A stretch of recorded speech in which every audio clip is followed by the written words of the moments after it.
চলছে Madhyamgram food festival. 25 December থেকে শুরু হয়ে গেছে। ভোজন রসিক বাঙালিদের জন্য এক বিশেষ উপহার এই মধ্যমগ্রামের খাদ্য মেলা।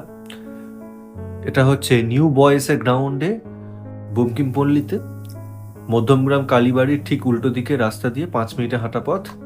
তো আপনারা মধ্যমগ্রাম চৌমাথা থেকে যেতে পারেন পায়ে হেঁটে, 10 মিনিটের মধ্যে পৌঁছে যাবেন, বা মধ্যমগ্রাম স্টেশন থেকে এলেও আপনি 10 মিনিটের মধ্যে পৌঁছাবে, বা অটো টোটো তো করতেই পারেন। তো এই মেলাতে বিশেষ আকর্ষণ হিসেবে থাকছে জেলার বিভিন্ন ফুড স্টল, এবং তার পাশাপাশি থাকছে লোকাল কিছু ফুড সেন্টার বা স্টল, এখানে আপনারা মূলত দেখতে পাবেন। এবং থাকছে পিঠে পুলি, পাটিসাপটা এবং চা কফির স্টল থাকছে। পিৎজা, বার্গার, মোমো তাদেরও স্টল পেয়ে যাবেন আপনারা। যারা কাটলেট, ফিশ ফ্রাই পছন্দ করেন, বকখালির ফিশের একটা স্টল রয়েছে, মুম্বাইয়ের পাওভাজি স্টল রয়েছে, chilli chicken, fried rice, biryani, Madhyamgram বিরিয়ানির জন্য বিখ্যাত, তারও স্টল পেয়ে যাবেন আপনারা। নদিয়া জেলার বিখ্যাত হজমি আচার, সেটারও স্টল পেয়ে যাবেন। এবং সাথে থাকছে গরম গরম জিলেপি, বাদাম ভাজা, খাজা সবই পেয়ে যাবেন আপনি এই মেলাতে। এবং তার সাথে বাড়তি পাওনা হিসেবে থাকছে কালচারাল প্রোগ্রাম। তো মেলাটি চলবে 2 তারিখ পর্যন্ত। আমি আপনাদের পুরো মেলাটি ঘুরিয়ে দেখাচ্ছি, আপনারা দেখতে থাকুন।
ভিডিওটি ভালো লাগলে লাইক, শেয়ার, সাবস্ক্রাইব করতে ভুলবেন না। ধন্যবাদ ভিডিওটি দেখার জন্য।